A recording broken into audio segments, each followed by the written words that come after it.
One, thank you.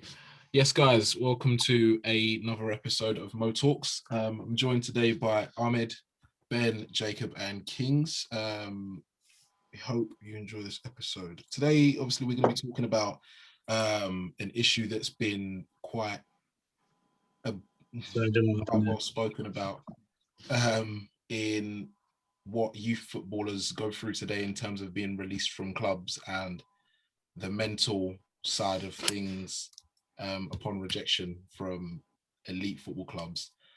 So, boys, obviously, I just want to get started. And how difficult do you think it is for young players to get involved and to deal with the setback of being released from a Premier League club or an elite academy?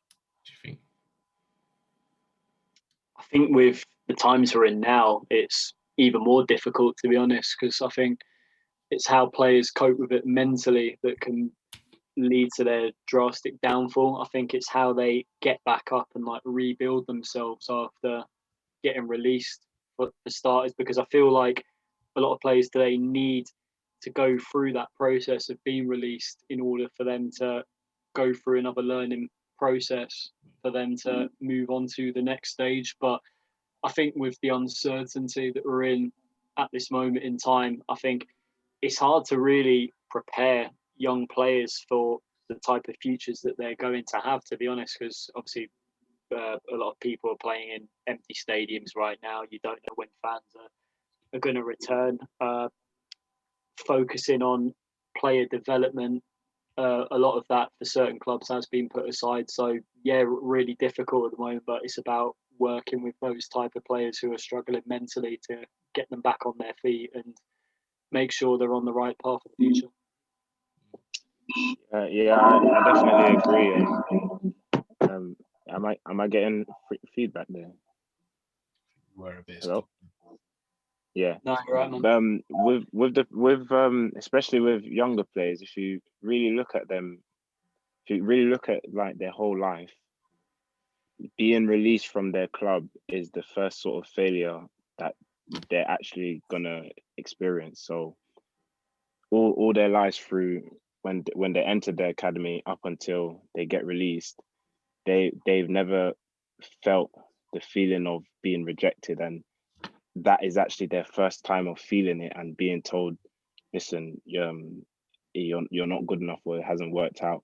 So that's where it's wow, it really hurts badly, because if you look at a normal person's life, we're told pretty early at some stage at any profession, really, just you're not good at this and you're not good at that, and it's normal. It will be normal for so-called regular people, but then when it comes to academy players who are used to being told, yeah, you're good, because normally if you're an academy player, you're probably the best in your borough at the very least, or the best in sort of your group of friends, and to be told, oh, listen, it's not worked out, I think that's really hard for young people to take at this stage. It's just finding a way to let them know that this is life, and you are going to be told this multiple times. It's just how you react is where I think people around them need to kind of caution them, if you can say that. Yeah, I completely agree with that. I think for a lot of young players, it's going to be tough over the coming months and of course in previous months up to this point, but it's going to be all about that support system in a way, but also it's going to be down to the player, as tough as it may seem, to just pick themselves back up and get back on that horse and be like, look, you know what? If I get rejected from one club, this means I need to improve myself and improve on my ability, and something's not quite there. So, of course, in times like these more than ever, it's going to be a lot more difficult, but it's going to need a lot more drive. And yeah, I mean, it's difficult at the moment, but yeah, having that support system, I think, is going to be crucial. And if clubs can provide that almost aftercare sort of for young players, especially, I think that's always going to be a good thing if they can do that. With that one. Yeah, and speaking on that, Jacob mentioned it as well, the mental side of it, and then Ben obviously as well, and Kings, the player welfare needs to come into it. Obviously, they have gone through what King said, like a whole type of bubble atmosphere where they haven't been told by someone that you're not good enough yet. and it's that slow release. And when they are told, you're not good enough, mate, sorry, what happens after that? You know, is it good when it happens when they're young, so then they can readjust their life and think about other things they can do, or is it good when it happens to when they're older, so they can mature about it? However, if they're old enough, and like we saw in the past where players have been released when they're 23 and 24, they don't have a career prospect because their whole life was football. They lived and breathed football, not just as a fan of it, but as a professional of it, as someone who wanted to do it as a career aspect. And it's about how they work for it. You know, player welfare needs to be assured in it. And I'm sure there are some clubs who do it better than others. I'm not saying that every club's horrible or every club's lenient. It all depends on that. Like, it'll be interesting to see how, as a player, you know, you deal with it and how the club helps you. Because did the club rip up your contract in your face and say, well, you're done here, move on? And, you know, it's about how the player responds to it as well. That's a big issue. And yeah, it just, for me personally, it just comes all back to the mental side. Like, there's no shame in releasing a player if he's not good enough, but it's about how you deal with it and how you help them afterwards. That's the main crucial element here. Yeah, I totally agree with that. I did do some digging into the tragic loss of Jerry Whiston, who I'm sure you all know sadly passed away after being released from Manchester City's academy. His parents have called for more action to be taken on players aftercare of being released and the mental health side of things. But I just want to ask you guys a question. Do you think it's difficult for young players these days to go pro? Or is there too much of a stigma behind them not making it as to why they're not trying? What do you guys think about that? I think personally, I think personally, like, football as a game has become so much more globalized in recent years. So becoming a footballer in this country, especially with players all around the world wanting to come to this country, is what makes it so difficult, because you get into these academies and then you get to a certain level and the clubs are bringing in players from the rest of Europe, South America, you name it, they're bringing in players. So it's going to be really difficult to almost make it in that sense. And I think a more emphasis should be put on the fact that if you're dropping out of academy, you're not failing at all. You're only just beginning your journey into football. It could be in something else that you're destined for. Like, you're going to gain a lot of footballing knowledge from the academies, how that works.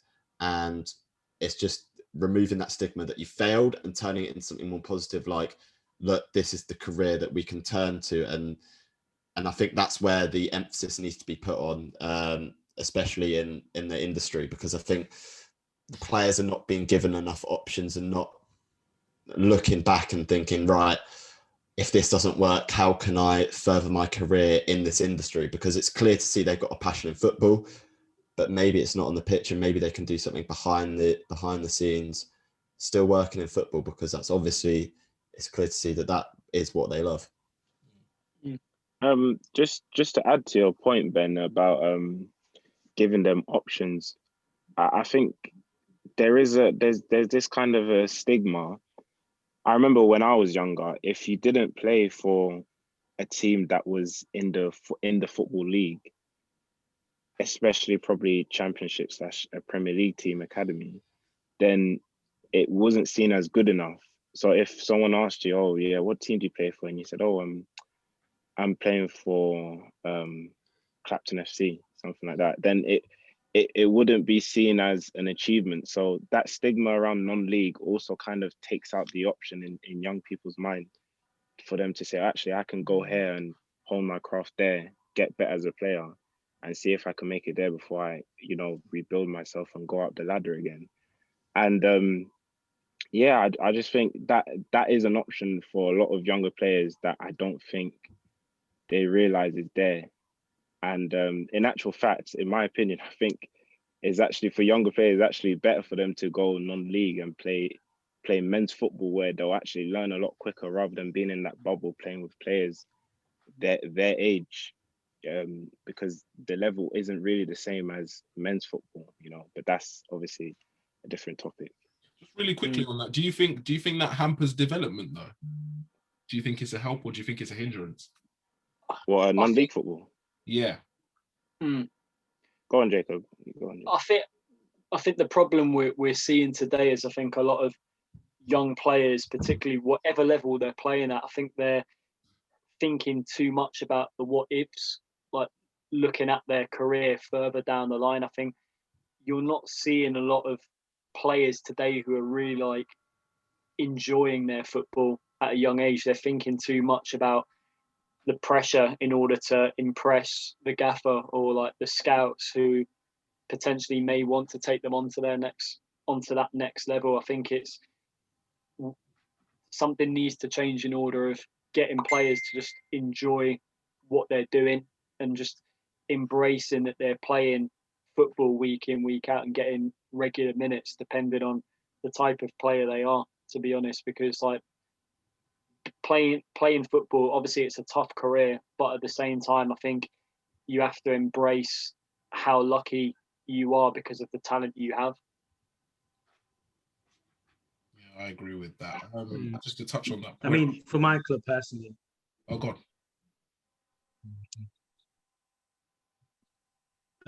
Like for me personally, I'm a Man United fan, proud Man United fan. Obviously, we won 4-0 today, but you know, for that personally, Marcus Rashford, Mason Greenwood, Dean Henderson, you know, for such a big brand in football, we've had a lot of people come from the academies and such. But I know that for every Mason Greenwood, there's probably 1,000 or 2,000 or 3,000 or whatever number you want to put that simply got cut for for not being good enough in the eyes of Manchester United, and that's painful. For every star boy we see, there's probably tons who feel like they haven't got that chance. And that poor lad who took his life, maybe he felt that. Maybe he felt like, you know, I wanted that, and now I can't get that in life. You know, obviously, Ben mentioned different pathways in football. Yes, there are tons of pathways they could have took.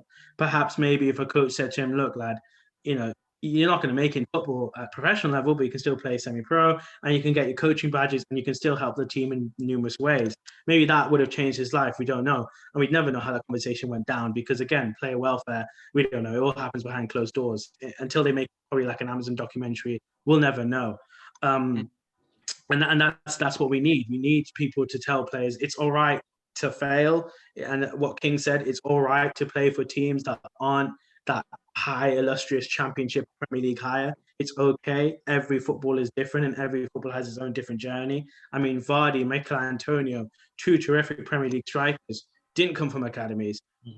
Kings talks about them playing men's football. Perhaps that helped them, you know, look at Vardy. He's 32, and he's still like a caged animal, and he's probably one of the fastest strikers in the Prem at the moment. I don't know that for a fact, but he still looks pretty quick. But it's all about getting that help and making sure that they're okay, and it's okay for them to be released, and they feel like it's okay for them to be released. Yeah, I agree with that.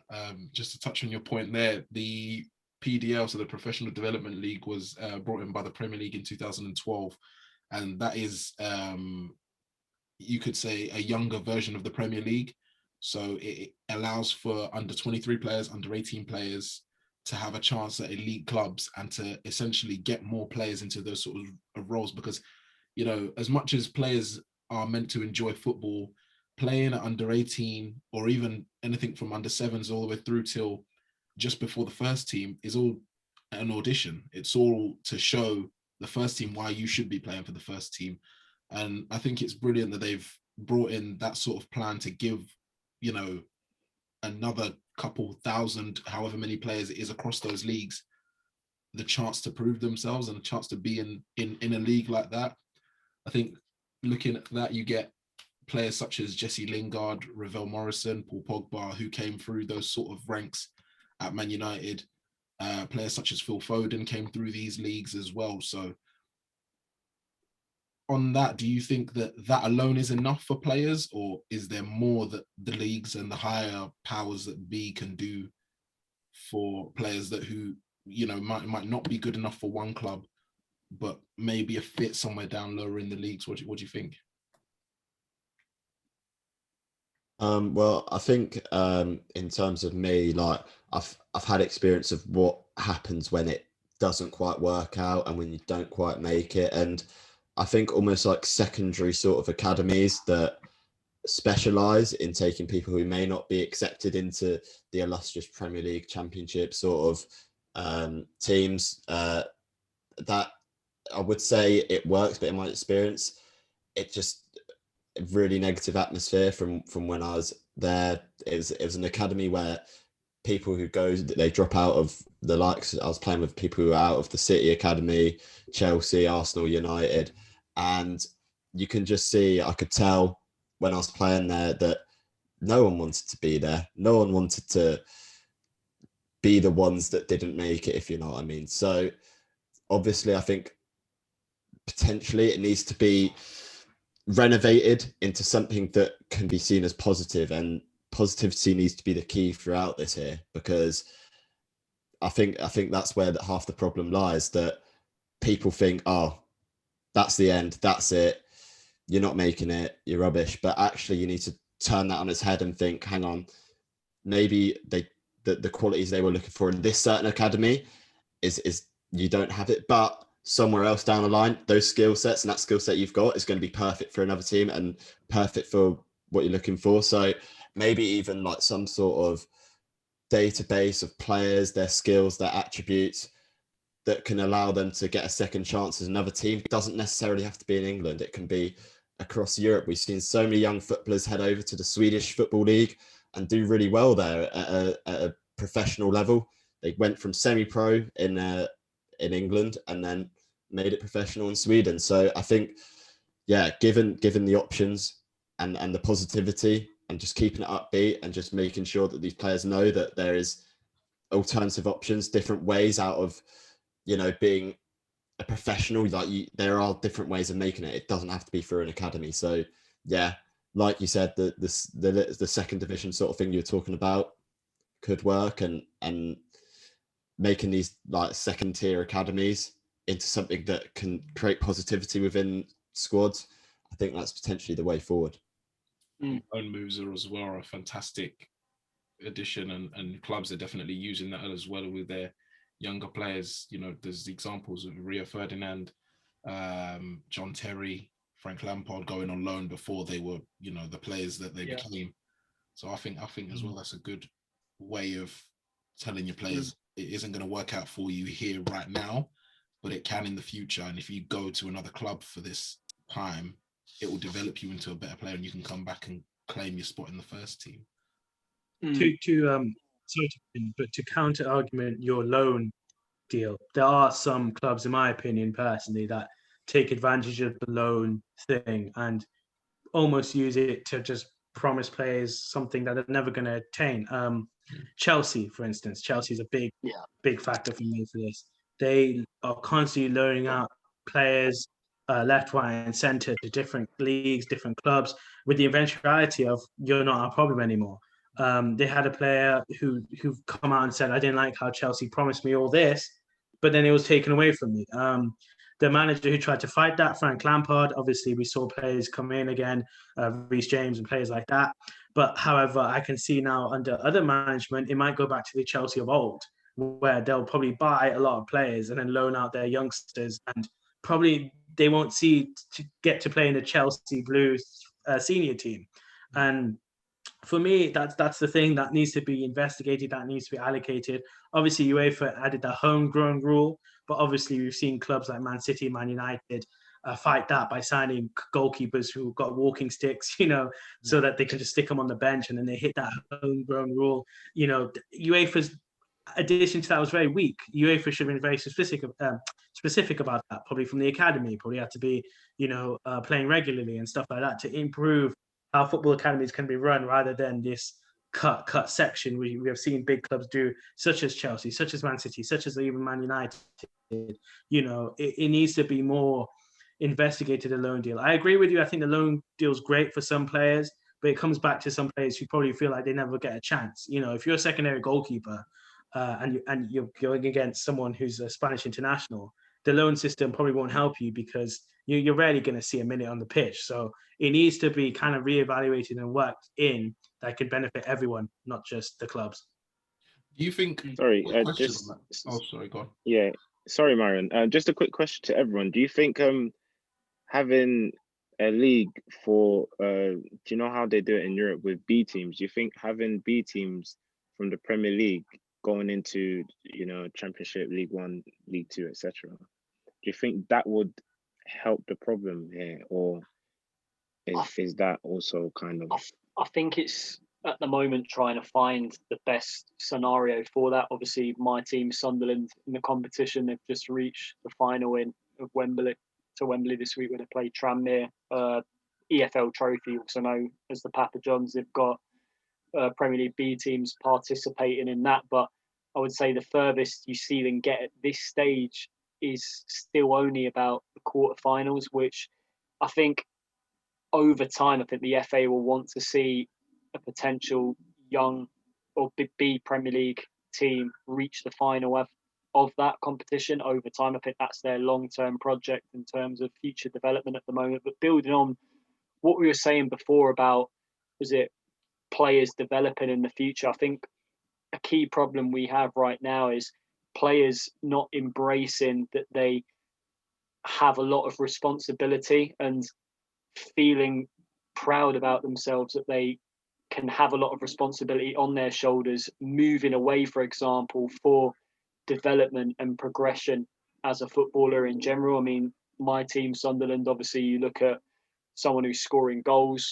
in the Premier League at the moment in Josh Madger, who's recently been bought by Fulham, who was at Bordeaux. Obviously, if you've seen Sunderland Till I Die on Netflix, he was banging in goals for fun on Series 2. He was transferred halfway through the season. His contract was up at the end of the season, but I think that's where the problem lied. I think we looked at that situation and think, did we really appreciate the talent that he had enough? And sadly, we ended up letting his contract run down and he ended up going. And now he's got a chance to shine at Fulham in the Premier League. And he was a lad that came from Lewisham in London, but he was at our academy from an early age. You know, we gave him a chance and he embraced like going all the way up north to a team like Sunderland and just really taking on board that the people around him could help him and him himself can just go that extra mile and be away from all of his friends and family to really make it one day. So you look at the players that we've produced in my time, Jordan Henderson, Premier League Champions League winner when we had him. You know, he wasn't quite at his full potential just yet, I would say. When we sold him, we got 20 million for him from Liverpool, and you look at what it took him time eventually, but the hard work paid off in the end. He's now captain, and Jordan Pickford as well ended up being number one for his country.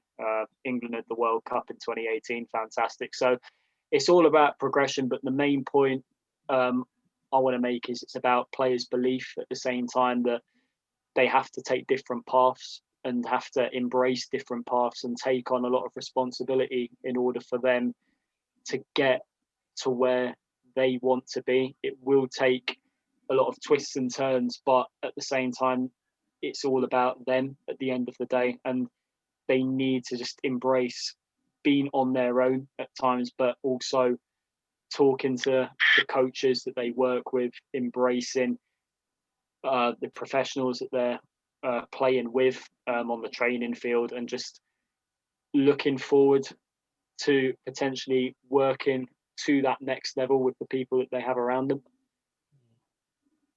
Yeah, that's I'm totally on board with that.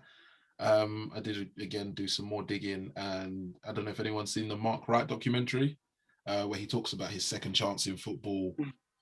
May or may not be because he's a TV star. We won't get into that because it's a little bit controversial. He says that one of the worst days of his life was when he was released by Spurs when he was younger. No. He has spoken he's very open about how he knew that he didn't have the drive for it, he didn't have the motivation for it. So I just want to let you guys know and just ask you guys, like, there's two sides of a coin when it comes to being released. You either face it head on and you work for it, and you know, at that point he then signed for Southend, who were in League One at that point. Now, as a young footballer, do you think that players are or are expected to have the mentality of, no, I'm going to fight back for my spot and I'm going to get recognized again and get back to where I need to be? Or do you, sort of have the sympathy of, oh, I'm only young and it's not 100% my fault. Maybe I just didn't have the right season, or it just wasn't, I'm not 100% to blame. And do you do what Mark did and, lose interest in it and eventually, drop and filter out of the system in a time where social media isn't as big and you're not, how do I say this? You're not so recognized in that sense. You'll only be recognized if you're playing football. So what do you guys reckon on that one? With that is, again, like you said, two sides of a coin. Credit to Mark Wright, open about it. He said that he went on holiday, he drank a lot, his diet wasn't great, he kind of didn't train when he went on it, he blew a lot of his money. Fair play. He's open on about it. He's passed from his mistakes. Obviously, as an 18-year-old lad, or however old he was, getting paid that good amount of money, it's not every player is going to be that, right, I'll save it and all that. They're going to live with it now. So they're going to go on holiday with their mates. They're going to drink it. They're going to do stupid things with it, because we've all been there when we're young. Your first paycheck, you're not sensitive with it. But obviously, it's a difference between £200 a week compared to £150 at the end of the month plus tips, depending if you have a good shift or not. But it's one of those things. So when you see Mark Wright be open and honest about it, it's pretty good. There are two sides to every coin. Like, I've known players, I'm sure everyone's known here, lads who played school with, whether at club level or any level respectively, you look at them and think, yeah, he's got potential to be a professional. However, they just don't have that drive. They don't have that motivation. And if something goes wrong in the game, they sub themselves off or they go off crying. And again, that comes back to what you say, perhaps it is expectation for someone to do a lad's dream. I think you took a room of 10 lads from the UK and asked them, do you want to be a footballer? 9 out of 10 would say yes, or 10 out of 10. It's not going to be that mixed feeling where someone's going to go, oh, not really, because everyone wants to be a footballer when they're younger if you like the sport. So perhaps that motivation through culture, through society, through what have you, it has to be instilled within you. And that's with anything you do in life. But when it comes to football, you have to be passionate about it. Michael Jordan said something about it in his basketball documentary. There are some who just play for the paycheck. And there are some who play for the passion. I'm sure, granted, at a lot of levels, some footballers just play for the paycheck. But at the basic level, when you're going to these academies and stuff like that, I think you got to play for the passion. You got to really, really die for it. And I think looking at Mark Wright's story, if that happened to me, I think I'd fall out with it, because, you blame yourself. At the end of the day, his story is very unique because he was open and honest about it. Yes, he was a yard slower and stuff like that. He didn't keep fit. So, a critic might think he brought it on himself, but, you will just switch off from it. But however, what young players got to understand is don't switch off from it, switch on more, find different ways to keep on playing, and you will work your way up there. Hopefully, if your motivation stays within you, then you can achieve anything, if that makes sense. Yeah. It almost goes as well to, for Mark to be that honest, it needs to be honesty, not just from players in that position, but also it's down to the club as well to be honest to the players. And I think from an early point in their career with a club in academy level, there needs to be some form of honesty from the club. Like, look, this is where we expect your development to go in the next, 3-4 seasons. If it doesn't work, be prepared for the worst case. And I think that's probably what needs to be improved on. And I think, honestly, the when you go up to the big 6-10, like the big clubs in the Premier League, the honesty from those clubs is going to be a lot lower than it is when you go lower down the leagues and you experience football at a lower level potentially, but you're given more opportunities to excel and perform in that first team environment. So being honest from a footballer standpoint for yourself is really important. And I think the honesty of the club, where they expect you to go, the potential to grow in a club needs to be reciprocated on both sides. Just to touch on that, Ben, do you think that the honesty at top clubs in the Premier League and across maybe all the top leagues in the world is considerably less because upon you leaving, you would carry the reputation of, I played at Man United's academy, or I was at Chelsea's academy, What do you reckon? Yeah, it's you always see it, especially when I was younger. There's always people, you go to tournaments when you're a little kid and you go, oh, he was at Chelsea Academy, he must be good. Oh, he was at Arsenal Academy, he must be good. And I think the stigma almost needs to drop in a sense. Yes, it's a good academy. Yes, they're going to have the best of the best in terms of coaches and players, but it doesn't mean that, you know, everyone's going to be that top level. You've got to, almost for me, sometimes it'd be better if you were lower down at that stage in your career compared to other people. Because you think about how many people go on loan at Chelsea, how many people go on loan at these top clubs, endless lists of players that go out, and there's endless lists of players who don't potentially be treated as well as a player and as a human compared to clubs that are lower down in the leagues. I know that even one league down at Reading, that the aftercare there is much better. And I'm sure Jacob will tell you that the Sunderland youth players, I imagine, they're getting a lot of care, they're getting a lot of attention, because for a lot of the smaller clubs, these youth players are going to be much more important from both a playing perspective on the pitch, potential financial perspective to help this club survive, because obviously in these times, nothing is certain with money, and in that sort of regard, they're obviously going to be more truthful and make sure that the players that they get in and the players that are playing are going to be helpful for the club in the future, in the long term. So yeah, that's my thoughts on it anyway. Yeah, that's probably the reason clubs such as Southampton, West Ham have such brilliant academies, because the player care and the aftercare of what happens when you go, or, you know, in terms of moving up their development, is so highly recognized. If you guys know what I mean. Just another stat for you guys: the success rate of actually making it professional for any player from 9 to 16 years old is 0.012%, which means 180 of the 1.5 million players who are at least playing youth football will actually make it pro, which is crazy. I mean, See, with that is, I think players need to avoid looking at that stat personally, because I think there's no such thing, especially if you're a youth player like under the age of 20 these days, as a bad player. There's always room for improvement. It all depends on the type of path you take and what sort of decisions you make as a professional as well at the same time. But it's all about on the type of management that you have working with those type of players. But at the same time, you could argue it could all be about luck as well. I mean, look at Marcus Rashford, you know, got his chance because of an injury in the first team at Man United.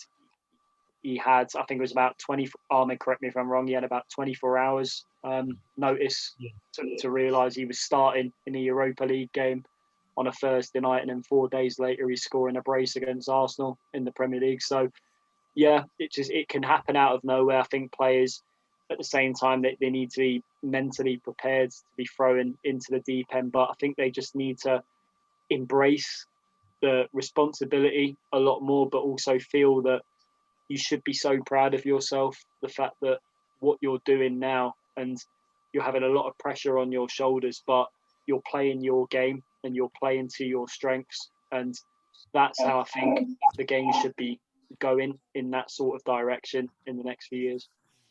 I mean, to talk about what you say, Jacob, about luck, I think sometimes the luck, you have to work for that luck as well, if that makes sense. If you're given that luck, it doesn't mean you're going to turn up. Like, I remember that game in the Europa League, saw Marcus Rashford there. He could have gone quiet for the whole 90 minutes. And then everyone would have said, fair play to the lad, probably go out on loan next season, probably build up, and we'll probably want to see him again 3 or 4 seasons. We've seen it done before. Look at Obertan, look at Makeda, for instance, he's a big example. Someone who burst onto the scene and just went under the radar, and no one knows where he is now. So it's about keeping consistent. It's about, yes, you've got that luck, but make sure you're making maximum potential out of that luck. This is a pot of gold. Make sure you feed all the way down to it, because again, it comes back to what you say, be proud of what you're doing, and hopefully it will lead to something bigger. When you look at players given that chance, they gotta make sure it doesn't go to their head. Rashford, for instance, still looks like a humble guy. All the work he's done off the pitch, credit to him. He's having talks with Boris about free school meals on a daily. I don't think any footballer has done that in the past, compared to another one, Niall Ranger, who burst onto the scene, and now Niall Ranger's finally back in football, even though Niall Ranger was supposed to be such a big talent, and that's because of probably his attitude. It's about letting things go to your head. And I think there are some young players who let things go to their head. So then when they get that opportunity, when the luck finally runs out, they don't have that resiliency to get back into it. They're just like, well, this is it now. That's my career gone. And I don't know who's up to, because it could be up to the players, managers, their parents, friends, family, to say, look, you're doing really, really well, but keep at it, because they still need that positive reinforcement in every stage they're taking. Yeah, definitely. It's important. I think it's really vital that especially the young players, I think all professionals in every sport need the right people around them, kind of like an entourage, if you like to say, around them, just so like there's a safety net for when things go wrong or when things go very well, actually, and they need to be brought back down to earth. I think of course, Marcus Rashford is the first person to mind. We know that's thoughtful of him doing that, but in my mind, him doing that just shows me, okay, he's got a lot of people around him, or maybe not a lot, but good people around him that kind of encouraged him to do that sort of thing, because like you said, no one did that in the past 20 years, done something like that for young children in schools. So I think having the right people around you, just kind of guiding you to the right places at the right time, is really key, especially for the younger lots who also get released. Going back on that, I think if you have that kind of cushion for them, then they can be advised, hang on, don't stop.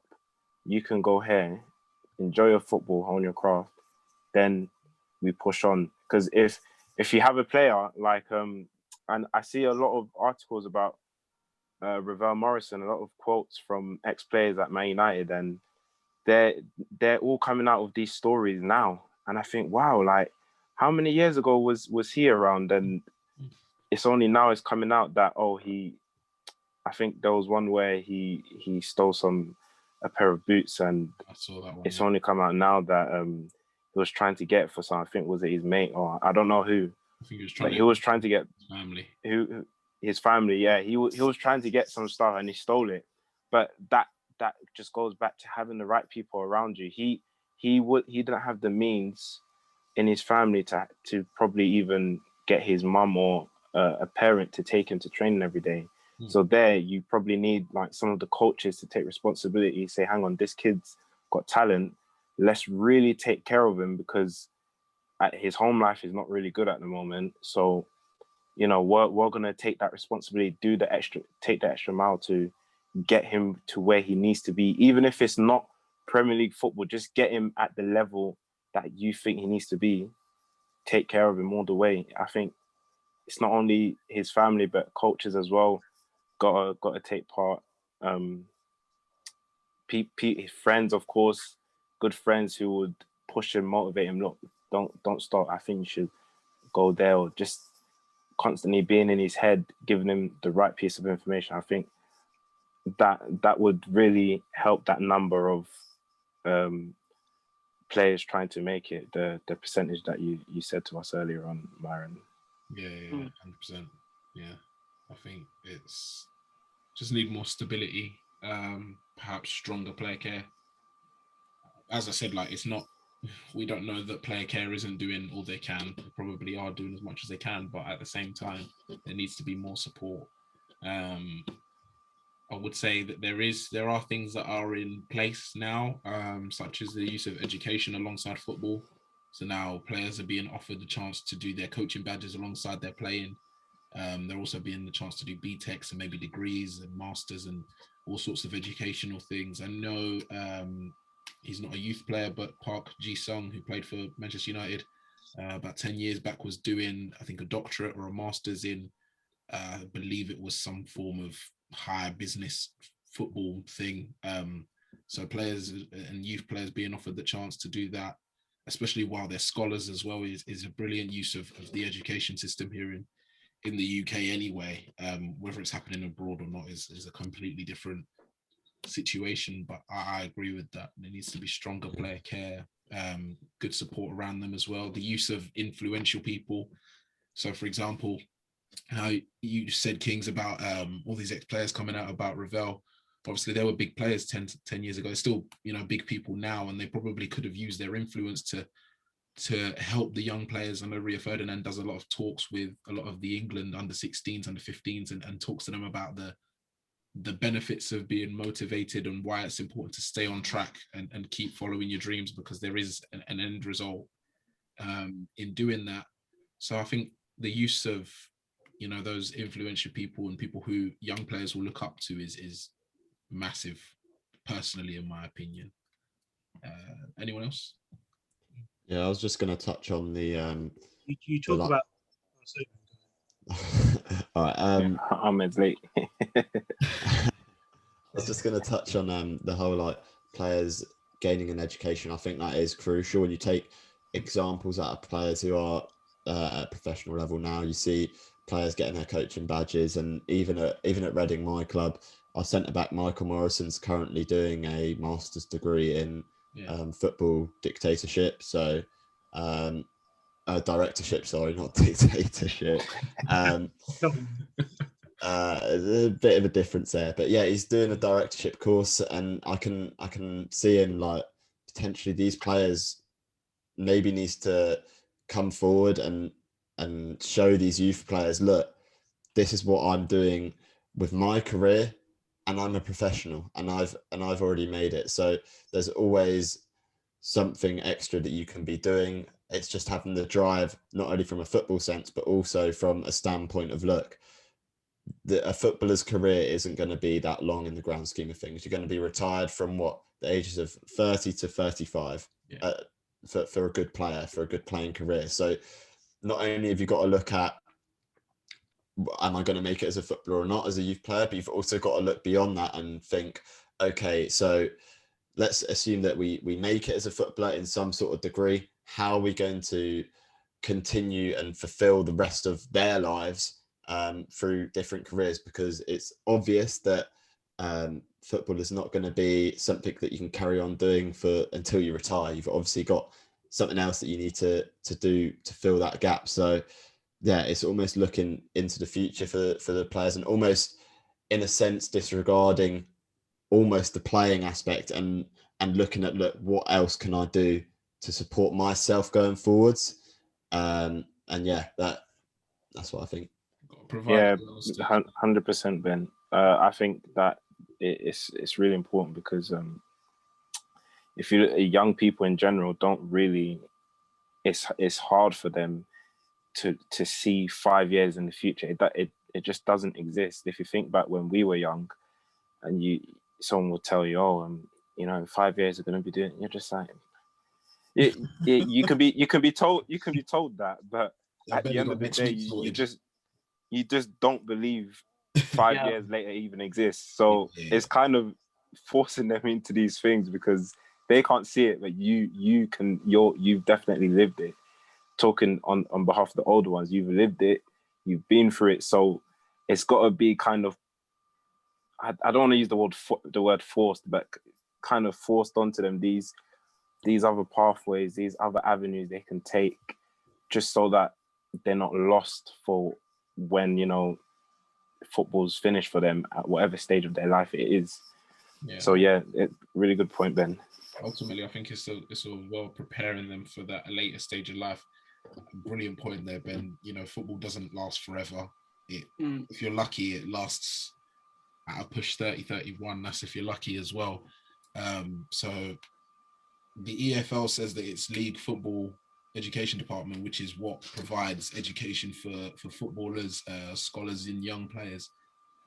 Only 5 out of 6 players stop playing when they're 21, which means only 1 in 6 will actually make it.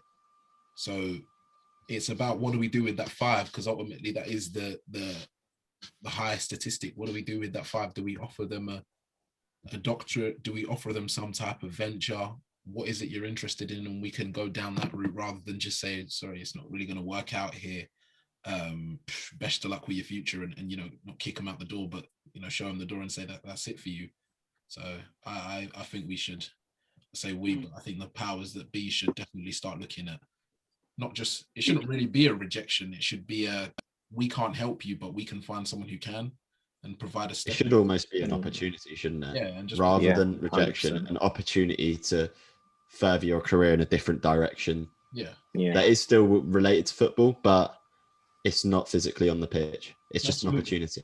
Yeah, and one thing young footballers, if they don't make it at a young age, they can put on their CV is feeling part of a team and embracing teamwork. I've just finished reading this brilliant book, Gareth Southgate, Anything is Possible. And he touched in this book, rather, I should say, about when he was at Crystal Palace back in his youth days, about the responsibility players had back then in order where if you weren't playing, training with the youth team, with the apprentices out on the training pitch, you were scrubbing the first team's boots, you were doing a lot of chores, like in and around, was it the training grounds, was it the dressing room of the first team around Selhurst Park, what he was doing back in those days. And I feel that sort of mentality potentially may need to come back into our game at the same time, because I feel a lot of players are going in wrong directions and not embracing the role of working your way up the pyramid and feeling like you're rock bottom and I'm not feeling the right way, if you know what I mean, and like feeling that this is not for me. And I feel like they just need to embrace being part of that club a lot more at a youth level, and then one day your hard work will pay off. But it's all about, was it listening, working hard, doing that extra bit that you can, but also really believing in yourself. I mean, like this book's been absolutely fantastic. Obviously it's given me like motivational techniques going forward in my work life, away from obviously talking about football within media and obviously Twitter and obviously YouTube I work on as well. And obviously Gareth Southgate, he was told that when he was young he was too skinny to be a footballer, he should become an estate agent. And I think he took that on board, and eventually like he worked his way up, and I think he missed that penalty, got his chance through, I think it was an injury in the first team like Marcus Rashford, but he made it, went on to be England manager. And for someone to obviously miss a shootout in Euro 96 against Germany in the semis to win a shootout as a manager, it's obviously a fantastic story. So it just shows that anything's possible, whatever path you take within football.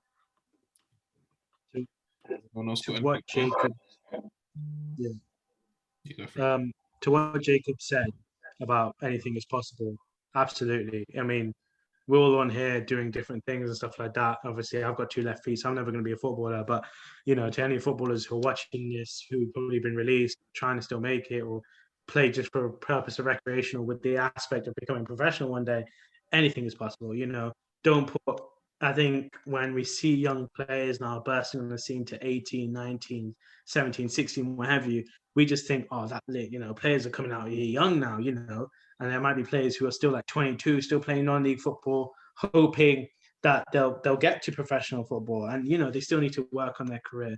They'll still need to do different things. Everyone's time eventually comes. Like I said, I always mention him. Look at Vardy's. Vardy went from playing non-league football to winning the Premier League with Leicester City. I mean, and if you told him that, like King said, if you went back in time 5 years and told him that when he was at Ipswich or anything like that, would he believe you? Probably not. He'll tell you to probably you're on something until you get this.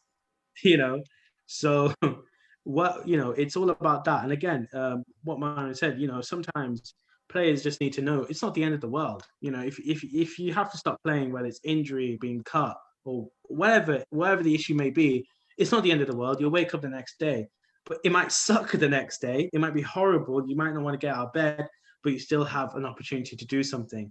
And that's where clubs got to step up.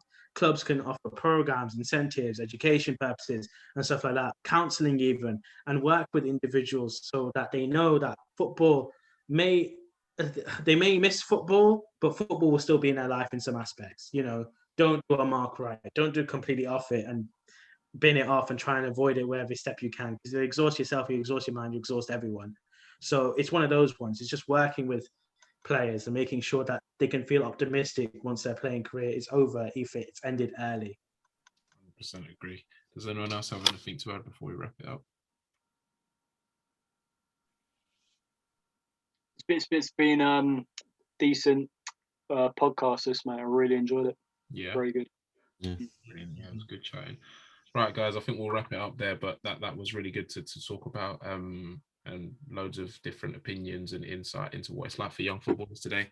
I think overall, just to cap it, is obviously we need more help from the powers that be, as well as, you know, people around these footballers, friends, family, aftercare. There needs to be some sort of maybe psychological assessments, therapy, if there's psychologists that you can talk to, you know, influential people like we've mentioned.